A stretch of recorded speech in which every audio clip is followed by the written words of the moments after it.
The galactic alarm bell. Smoke hung thick in the air of the Rusty Bucket's common room, a hazy curtain illuminated by the flickering holodisplay above the battered poker table. 4 mismatched beings circled it, a hulking Grockner with skin like polished obsidian, a twitchy Xyler whose antennae kept brushing against the pot, a stoic, scaled reptilian clutching his cards with unsettlingly long fingers, and Eva Rostova, captain of the bucket, a grin plastered across her face that promised either spectacular victory or utter ruin. "All right, friends," Eva drawled, pushing a stack of credits into the center. The credits chimed softly. "Seeing as how Grockner here seems to think he's got a royal flush up his sleeve, I'm going to raise you all, everything." Grockner rumbled, his guttural voice shaking the very foundations of the ship. "You bluff, Rostova, always you bluff." "Maybe," Eva conceded, her eyes sparkling. "Or maybe I'm just feeling lucky, your call."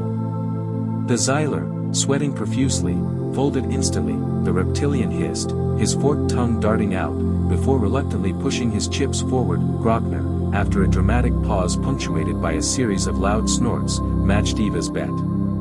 "Showdown," Eva announced, laying down her hand with a flourish. "Full house, boys, aces over sevens." Grockner slammed his fist on the table, the holodisplay wobbling precariously. The reptilian merely sighed, his scales shimmering dully. Eva raked in her winnings, a triumphant gleam in her eyes. Just then, a klaxon blared through the ship, cutting through the celebratory atmosphere like a vibaro blade. That it was an ugly, grating sound, far removed from the ship's usual melodious alerts. "What in the blazes?" Eva muttered, scrambling to her feet. "That's not supposed to happen." The holodisplay flickered, replaced by a stark red warning message, "Galactic threat level, orange." Below it, a single line of text crawled across the screen, "Query received, human subject, Rostova, utterance detected, hold my beer." Probability of threat, 99.9997%. The poker player stared at the screen, dumbfounded. The Xyler fainted. "Hold my beer." Eva repeated, her brow furrowed. "When did I say that?" She snapped her fingers. Criff, when I was trying to fix the hyperdrive coupling with that grav wrench in a bottle of Andorian ale earlier, figures. "Captain," a panicked voice crackled over the ship's comm system. That it was Jax, the bucket's perpetually stressed engineer. "We're receiving priority 1 hails from everyone, the Galactic Concordium, the KRYLL Empire, even the frigging sentient fungus collective. They all want to know what you're planning." Eva groaned. "This is just great." "Planning, Captain?" Jax squeaked. "Planning what? We're just trying to get to Kepler 186f for that shipment of decorative space rocks." "Tell them," Eva said, with a heavy sigh, "tell them that it's just a misunderstanding. Tell them I was talking to my pet rock, Bartholomew." Eva turned back to the holodisplay, tapping her chin thoughtfully. "Bartholomew is a surprisingly thirsty rock, you see, always asking me to hold his beer while he, calculates the optimal trajectory for cosmic dust bunnies." Jax's voice returned, laced with disbelief. I don't think they're buying it, Captain. That they're demanding an explanation, and they're sending warships." Eva glanced at the remnants of the poker game, at the stunned faces of her erstwhile opponents. The orange alert on the holodisplay pulsed ominously. "All right," she said, a familiar glint returning to her eyes. "Looks like Bartholomew and I have some explaining to do with Jax. Plot a course for the nearest black hole. We're going to need a distraction." She paused, then added with a wicked grin, "And get me another beer, for Bartholomew, of course. Humanity's greatest hits, and near misses." The Dying Star Saloon reeked of synthetic potables and faded dreams, the air thick enough to choke on. Jax, a natural agent of disorder, punctuated his pronouncements with a fist that slammed against the bar, making the mismatched glassware jump. "I'm telling you, I can coax it back to life." He gesticulated wildly at the wavering hollow image of Xylos 7, a star teetering on the brink. "Resuscitate a dying star?" Zara scoffed, pushing up her goggles. "Jax, that thing is a supernova waiting to detonate. Galcom through centuries of research at stabilizing it." "Precisely," Centuries of stuffy theorems. I'm proposing a little, stellar CPR. A cosmic defibrillation. Jax grinned, his teeth a shade too predatory. A nearby Gromfler, all 6 eyes riveted, fidgeted, its chitinous shell clicking softly. Watch this, Jax announced, snatching Zara's synthale. Before intervention was possible, he'd already infiltrated the saloon's antediluvian comm system, bypassing Galcom restrictions with insulting ease. Alright, Xylos, time for some good old-fashioned human meddling. What unfolded was a raucous orchestration of rewrites, recalibrations, and breathtaking hubris, fueled by dubious liquor and an even more dubious grasp of astrophysics. Jax began force-feeding Xylos 7 a bizarre cocktail of dark matter and manipulated gravitational eddies. The Gromfler sputtered, nearly drowning in its own beverage, its guttural chirps escalating in pitch. The holographic projection flickered, throbbed, and then, defying all logic, intensified, not stable, certainly not fixed, but undeniably brighter, radiating with a furious, volatile energy. Galcom immediately slapped a class 4 stellar anomaly warning across the galaxy. 5 years elapsed before the scrapyard run, an enterprise conceived from sheer tedium and a double-dog dare, marooned on the junk-heap planet of Cthar. Zara, ever the tinkerer, had salvaged enough discarded tech to cobble together a battered freighter. You think that rust bucket can even leave the ground? Jax needled, cradling a cybernetic arm he'd liberated from a high-stakes card game. Zara just flashed a confident smile, her fingers dancing across the ship's control panel. I think it's capable of far more than mere flight. I'm betting it can crack light speed. Hold the wrench, Jax shot back, tossing her the tool in question. Prove it then. The Cthar scrapyard dissolved into a tempest of pulverized metal and superheated plasma. Zara wrung every last erg of power from the freighter, affectionately dubbed the Rusty Nail, pushing it far beyond its supposed limitations. Sirens wailed a mournful tune, the hull shrieked under the strain, and the engines threatened to tear themselves apart.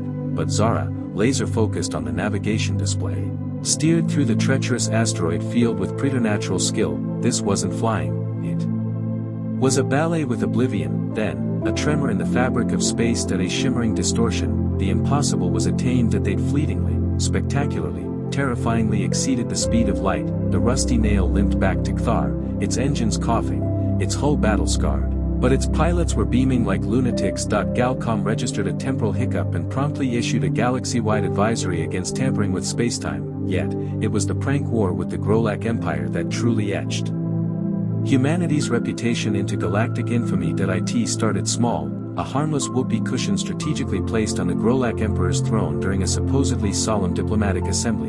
From there, things spiraled. The Grolak, a species renowned for their cold efficiency and utter lack of humor, responded with bioagents meticulously engineered to induce uncontrollable fits of hysteria. Humans countered with self-replicating itching powder. The Grolak inundated human settlements with bogus lottery tickets promising astronomical riches. Humanity retaliated by reprogramming the Grolak's warship navigation systems to exclusively broadcast polka music at ear-splitting volumes. It was pandemonium incarnate. Hold my beer, Jax proclaimed, preparing to unleash a flotilla of genetically modified glitter bombs upon the Grolak homeworld. Zara sighed wearily. Jax, this has genuinely gotten out of hand. But his fingers were already on the launch trigger. The glitter bombs deployed. The Grolak, in turn, retaliated with, well, no one has ever been entirely certain what they unleashed. The conflict concluded as abruptly as it began when the Grolak Emperor, coated in shimmering particles and driven to the precipice of madness by relentless polka, surrendered unconditionally. The Galactic Senate convened an emergency session, and humanity was officially designated a species of dubious intent. Now, light years removed from those past escapades, as the klaxons shrilled on board their current vessel, Zara murmured, "Here we go again." The KRYLL awakening. The sensor readings bled across Captain Alara's console, a crimson rash spreading across the tactical display of the now silent planet designated LX-47. "Report," she barked, her voice tight. "Captain, scans indicate total organic consumption," Lieutenant Jax's voice crackled back, laced with a nervous tremor. "Atmosphere stripped, planetary crust scoured down to the mantle, nothing alive remains, absolutely nothing." Ilara swallowed, a cold dread creeping into her bones. LX-47 wasn't a backwater colony, it was a thriving agricultural world, a vital artery in the Concorde's food supply. Life signs? Negative, Captain, and there's something else. Energy signatures, unique, almost fractal. We've never encountered anything like it. A chill settled over the bridge as Alara muttered, KRYLL. The name tasted like ash in her mouth.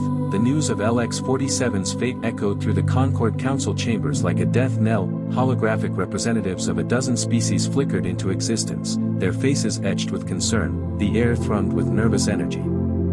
The KRYLL were eradicated millennia ago, Counselor Vorik, a hulking Thar, boomed, his voice laced with disbelief. It is impossible. Impossible, Counselor, yet undeniably true, Alara stated, her hologram a small, but resolute figure in the vast chamber. LX-47 is gone, the KRYLL have returned. A cacophony of panicked murmurs erupted. The KRYLL, a swarm intelligence composed of billions of microscopic organisms, were the stuff of nightmares, creatures that consumed entire worlds in days, leaving behind only barren rock. Their last emergence had plunged the galaxy into a century of darkness. Counselor Lyra, an ethereal being of pure energy, spoke next, her voice resonating with an unnerving calm. We must act swiftly, deploy the Concorde fleet, contain the threat before it spreads. The initial response was swift and decisive. A task force led by the warship Invincible engaged the KRYLL swarm near the debris field of LX-47. The Invincible's plasma cannons roared, vaporizing countless KRYLL, but the swarm was vast, an endless tide of destruction. Their energy shields are adapting, Captain, a frantic voice shrieked over the comms from the Invincible. They're evolving to resist our weaponry. The battle lasted for hours, a desperate struggle against an implacable foe. Then, the unthinkable happened. The KRYLL, adapting at an impossible rate, overwhelmed the Invincible's shields and began to consume the ship itself. The Invincible went dark, its distress signal silenced. The failure of the Invincible sent a shockwave of terror through the Concorde, their most powerful warship.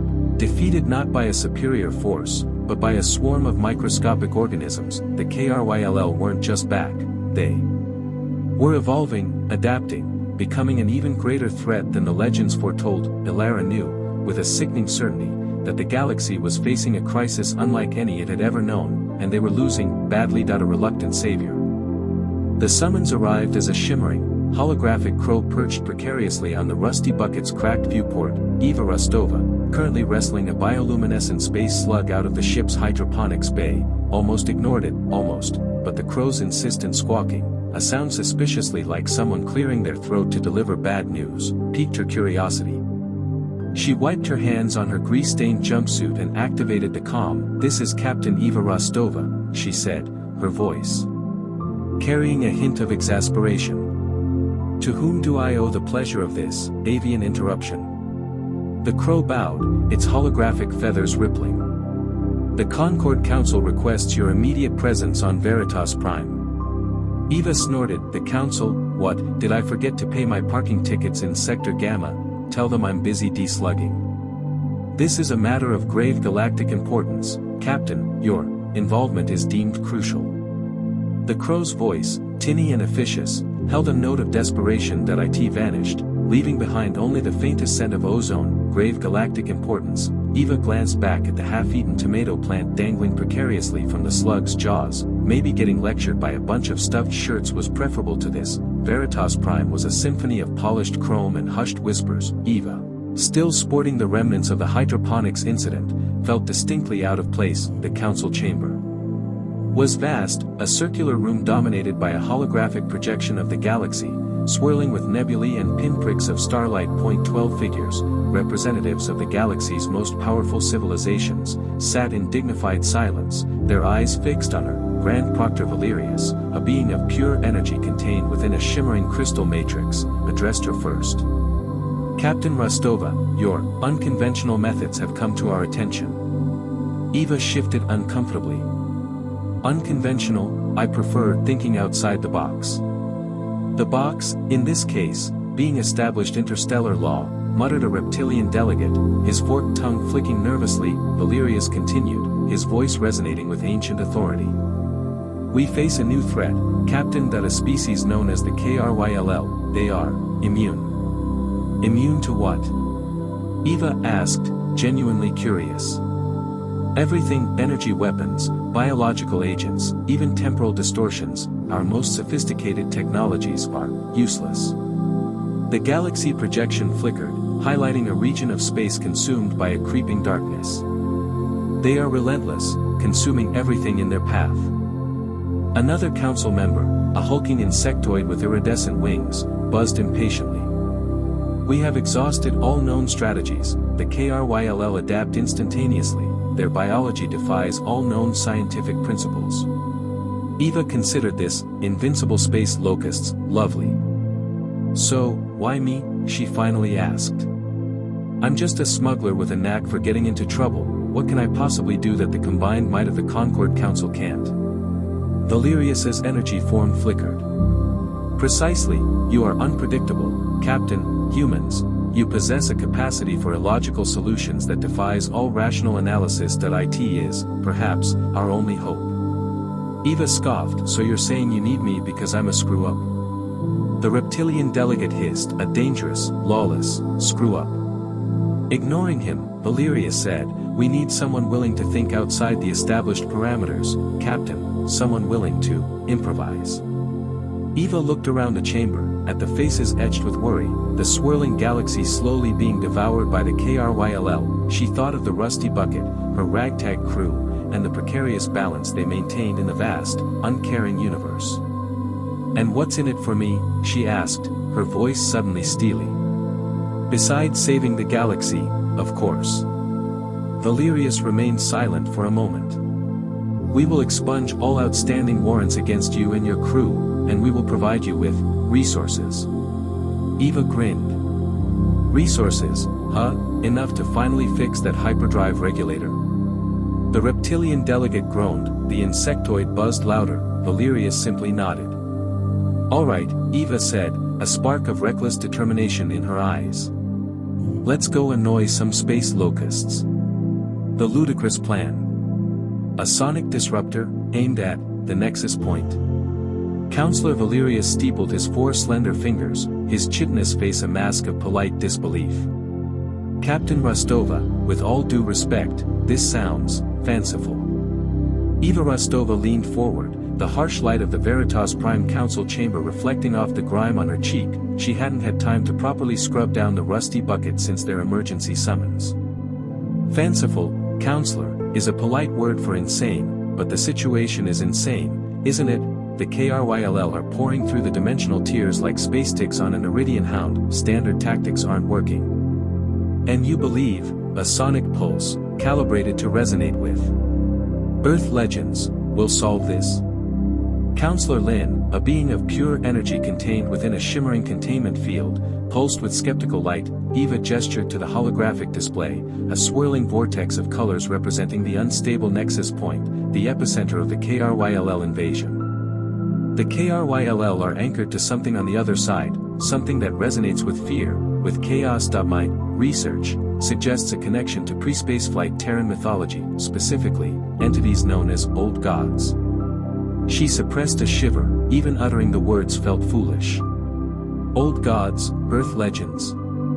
Valerius repeated, his mandibles clicking. These are children's stories, Captain. Children's stories that tapped into something primal, something fundamental, Eva countered, her voice gaining conviction. The sonic disruptor, modified with the right resonant frequencies, can theoretically disrupt that connection, sever the anchor, send the KRYLL back where they came from. The silence in the chamber was heavy enough to suffocate. Counselor Bram, a hulking Grognath whose hide was etched with ancient battle scars, finally spoke, his voice a low rumble. Ludicrous, utterly ludicrous that I say we dismiss this proposal and focus on reinforcing the defense grid. We are reinforcing the defense grid, Bram, Lin countered, their light flickering with agitation. And it is failing. Desperate times require unconventional measures. Valerius sighed, a hiss of air escaping his carapace. The resources required for this endeavor are considerable, and the risk of failure is astronomical. The risk of not trying is galactic annihilation, Eva retorted, her eyes blazing. I'm not asking for your blessing, counselors, that I'm asking for the tools to do what needs to be done. Give me a sonic disruptor, a schematic of the nexus point's energy signatures, and a small, expendable crew.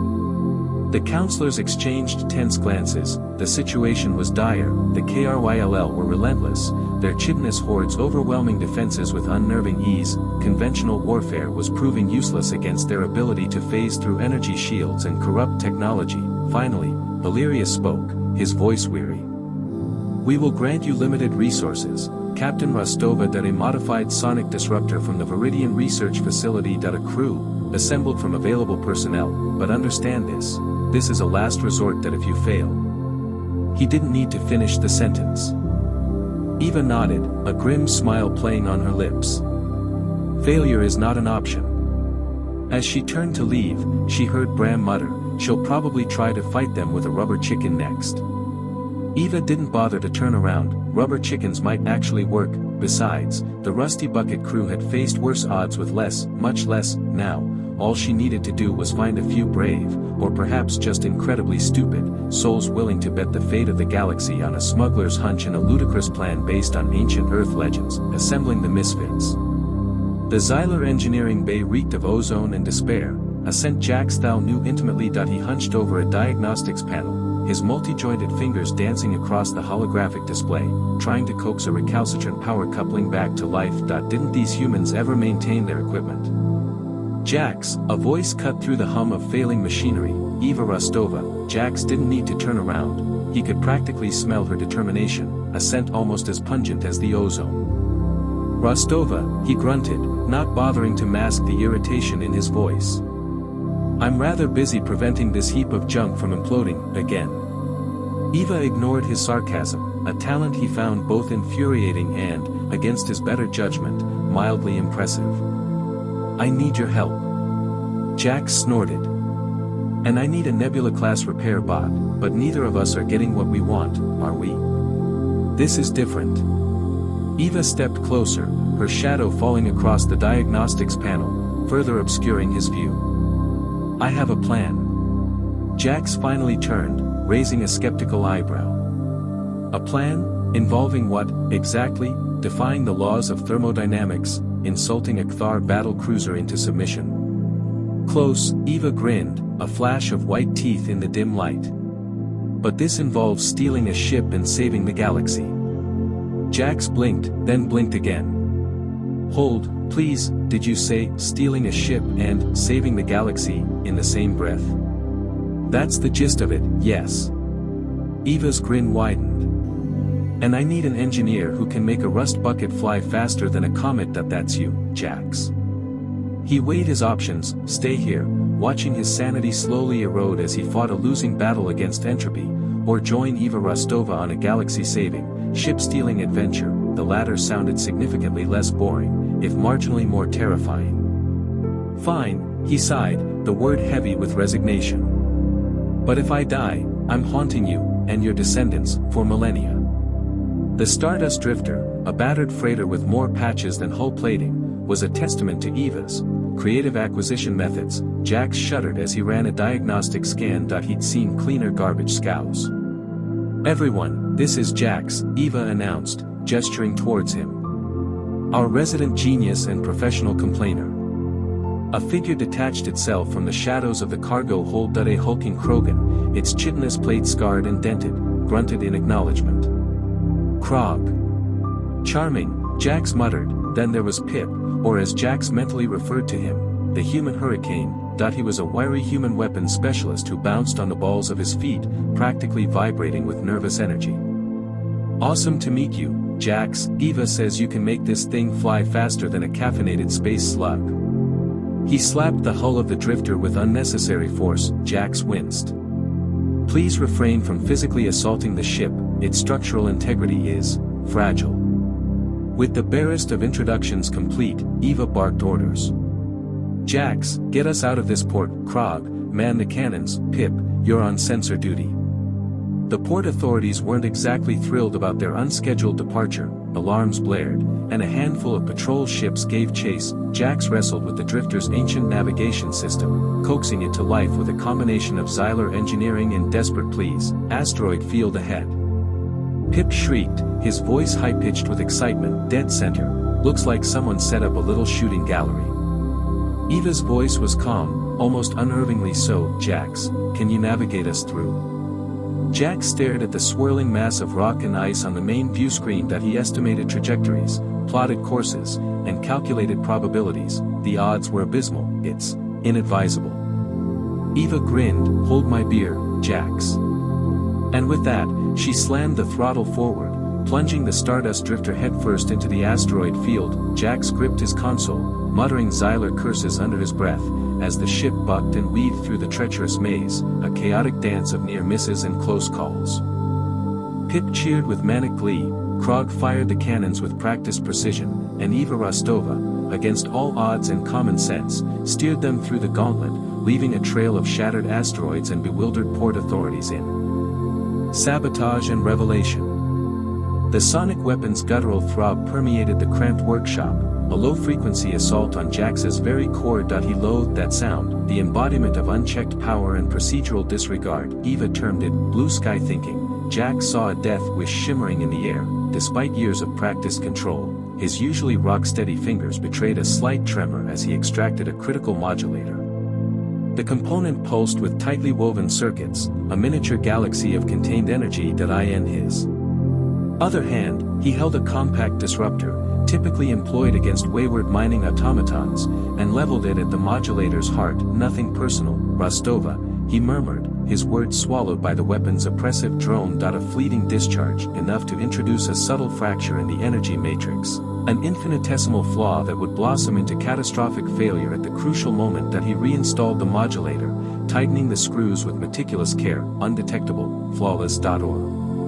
So he thought. Eva discovered his handiwork hours later, the faintest kiss of scorching on the modulator's casing giving away Jax's carefully laid plans. She was deep into a final diagnostic sweep, her brow creased in concentration as she tracked the energy cascade on her datapad. A sudden, precipitous drop in power snagged her attention. A sharp, clipped curse, born of long experience with failing tech, cut through the confined space.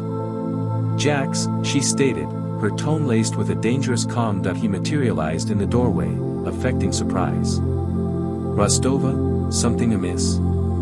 Eva held aloft the modulator, the minute scorch mark winking under the harsh glare of the overhead lights. Care to illuminate this? His carefully constructed pretense dissolved. He shuffled, his chitinous mandibles clicking like nervous castanets. I performed a standard diagnostic, noticed a minor anomaly.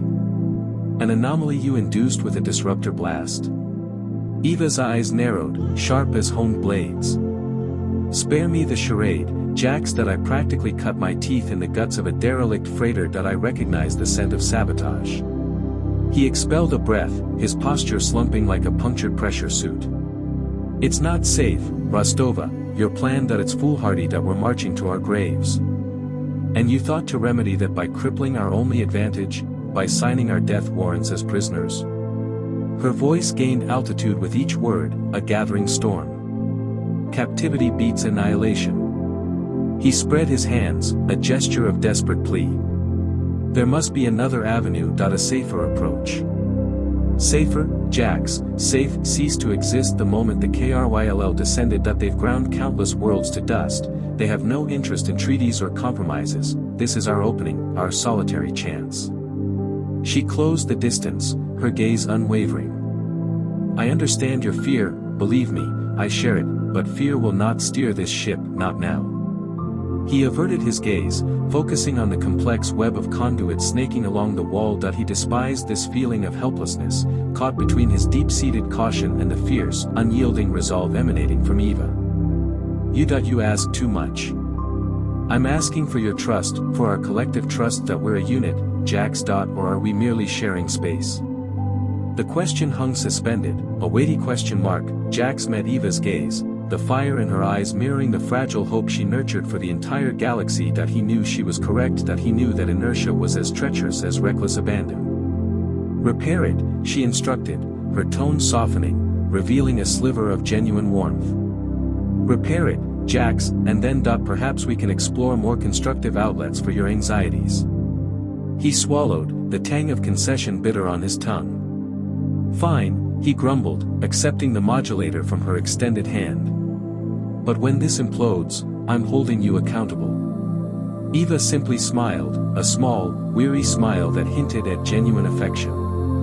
A bargain. United by desperation. Jax was a coiled spring of anxiety bent over the chronometer's innards, his delicate fingers probing the exposed mechanism with jerky precision. The air buzzed with electrical charge, tinged with the acrid tang of fried circuits. He hadn't bothered with a razor in days. Jax, Eva began, her voice a blend of steel and coaxing. His head remained bowed. Rostova, I said. I'm calibrating the navigation that's the sum of it. Navigation's academic if we're krill-crisped, she retorted, closing the distance between them. The disruptors are ticket off this dust ball, our only shot at silencing them. A tremor rippled through him, mandibles clicking like castanets. A glorified noise machine, under-engineered, hopelessly unstable. Potential, Eva supplied, her gaze locked on his. She understood his fear, his need for order, but she also recognized the glint of excitement that ignited in his eyes when presented with a truly baffling problem. Consider it a puzzle, Jax got a chance to unlock your capabilities. He finally met her gaze, multifaceted eyes narrowed in suspicion. You're playing me. Eva offered a disarming shrug, a playful smile tugging at her lips. Perhaps, but you're also the sole entity capable of coaxing that thing into a KRYLL-shattering symphony. Jax exhaled, a deflating sigh that ruffled the dust on his workbench. Its shot, focusing array is slagged, power grid's a mess, and we'll scavenge that we always do. She clapped him on the back, the gesture bordering on intrusive in his estimation. Operation Eardrum Annihilation commences forthwith. The ensuing hours were a maelstrom of salvaged components, showering sparks, and muttered imprecations. Eva, surprisingly resourceful, reappeared with a battered energy cell liberated from a disabled mining bot and a swarm of fiber-optic strands plundered from the skeletal remains of the med bay. Jax, after initial resistance, was soon consumed, his movements fluid and purposeful as he rerouted circuits and patched connections. Madness, he grumbled, integrating the fiber optics into the disruptor's heart. These things transmit data, not decibels. Think of it as encoding destruction, Eva countered, bracing the energy cell as Jax fused it into position. The air thickened with the sharp bite of scorched metal. Only one obstacle remained, a functioning focusing array. Jax despaired over the charred remains of the original, decrying its inherent flaws. Eva, however, was scrutinizing a discarded communications dish, its surface marred but essentially sound. That'll serve, she declared, pointing. Jax gaped at her as if she'd suggested powering the device with pixie dust. Rostova, that standard issue, it's not designed to channel sonic energy. No, but it can focus energy, Eva insisted, seizing a roll of industrial duct tape. We modify it, we reinforce it, we KRYLL-proof it. Jax watched, horrified and fascinated, as she swathed the dishes back in layer upon layer of tape, fashioning a makeshift dampening system that he longed to scream, to denounce the sheer sacrilege of it all. But human ingenuity,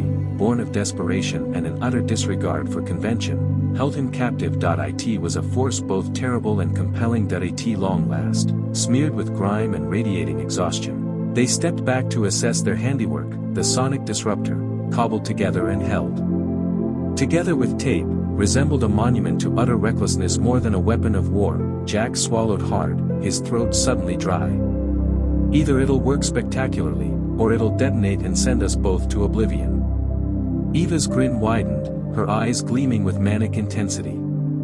Brace yourself, Jax. Hold my beer. The rusty bucket rattled and groaned as it breached the KRYLL hive world's atmosphere, a viscous, emerald soup that clung to the viewport. Klaxons wailed, painting the cramped bridge in frantic crimson strobes. The starfield surrendered to a grotesque panorama, jagged obsidian spires that stabbed at the heavens, punctuated by searing violet flashes. Home sweet home, Eva quipped, her fingers a blur across the console. Jax, give me the skinny on those charming locals. Strapped into his station, Jax embodied controlled hysteria, his multifaceted eyes darted across a chaotic dance of data streams, his chitinous digits drumming a frantic tattoo. Readings are spiking, Eva, we're being swarmed, hull breaches reported in sectors 3 and 7, remind me again why we thought this tin can was suitable for atmospheric entry, let alone into a biohazardous hellscape. Keep your mandibles on, Jax, Eva replied, her tone defying the chaos. Just maintain shield integrity that we need proximity to deploy the sonic disruptor. A simple request, impossibly executed, the KRYLL were ubiquitous, not spacecraft, precisely, but more akin to sentient projectiles, bioengineered abominations that surged from the hive's festering wounds, flinging themselves at the rusty bucket in waves of suicidal aggression, their serrated carapaces scraped against the shields, each impact reverberating through the vessel. Shields at 70%, they're adapting to the frequency modulation. Jax shrieked, his voice tight with panic. Need more juice, divert life support redundancy. Consider it done, Eva responded, wrestling with the navigation controls. Brace yourselves, things are about to get interesting. She spun the ship into a dizzying corkscrew, evading a barrage of organic missiles that detonated in a spray of caustic fluid. The rusty bucket shuddered, metal groaning in tortured lament. They arrived at the hive's core, a throbbing tumor of obsidian and amethyst, the theoretical sweet spot for the sonic emitter. Eva initiated the device that a low thrum pervaded the ship, escalating into a piercing keen that resonated deep within their bones. The effect proved negligible. The KRYLL hesitated briefly, then resumed their assault with renewed intensity. It's a dud. Jax howled, his voice fracturing. Frequencies too feeble, the swarm density is overwhelming, shields down to 40. Eva unleashed a torrent of invective, a string of curses potent enough to shame a long-haul freighter captain. Blast it all, I knew we should have upgraded the power converter. Her brow furrowed in concentration as she glared at the console. A plan, audacious and likely fatal, ignited in her mind. Jax, what's the breaking point for this emitter? How much power can we shunt before it fries? Jax's mandibles clicked nervously.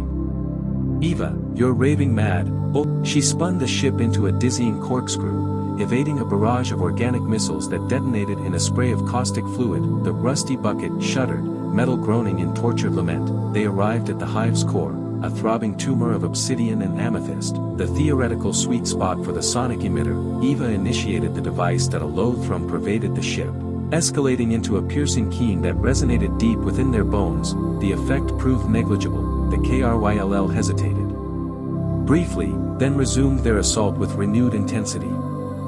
It's a dud. Jax howled, his voice fracturing. Frequencies too feeble, the swarm density is overwhelming, shields down to 40.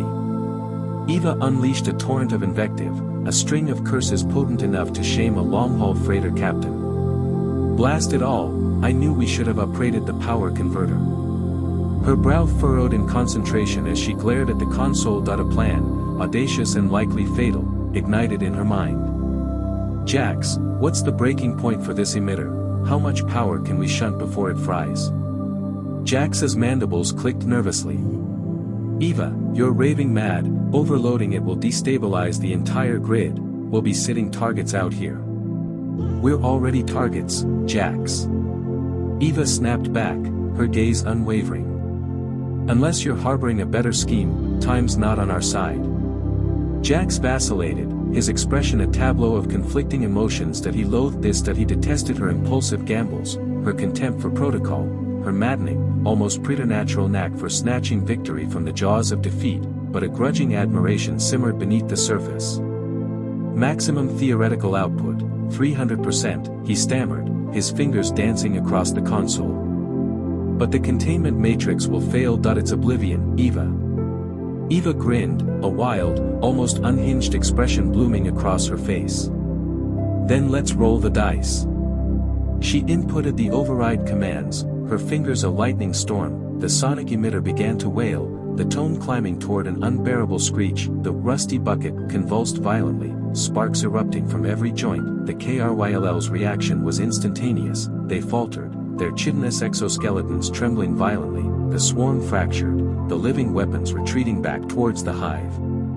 The violet lightning flickered and died. For a moment, an unsettling stillness blanketed the scene, then, with a thundering cataclysm, the sonic emitter detonated, engulfing the bridge in an incandescent blaze. Jax's scream was swallowed by the roar. Eva laughed, a triumphant, almost hysterical sound escaping her lips. The KRYLL were repelled, for the time being. A light, the rusty bucket limped into Concord Council space, its hull scarred and sputtering, a testament to its recent adventures. They were met with a reception that felt less like a reprimand and more like a slightly confused, overwhelmingly relieved welcome home party. Banners reading, "Welcome back, heroes," hung askew, and the dignitaries, a colorful mix of antennae, scales, and shimmering exoskeletons, seemed unsure whether to offer congratulations or a stern lecture. Eva, grinning, opted for the former, accepting a bouquet of bioluminescent flora that tickled her nose. Jax, as always, was less enthusiastic. He trailed behind Eva, muttering about structural integrity compromises and the irresponsible use of limited resources. The celebratory music, a series of high-pitched whistles and rhythmic clicks, grated on his auditory sensors. He longed for the quiet hum of the bucket's engine room, a space where he could actually control something. Something illogical, something human. Eva studied Borak for a moment, her gaze intense. She tapped a finger against her teeth, a habit that always made Jax nervous. Then, a slow smile spread across her face.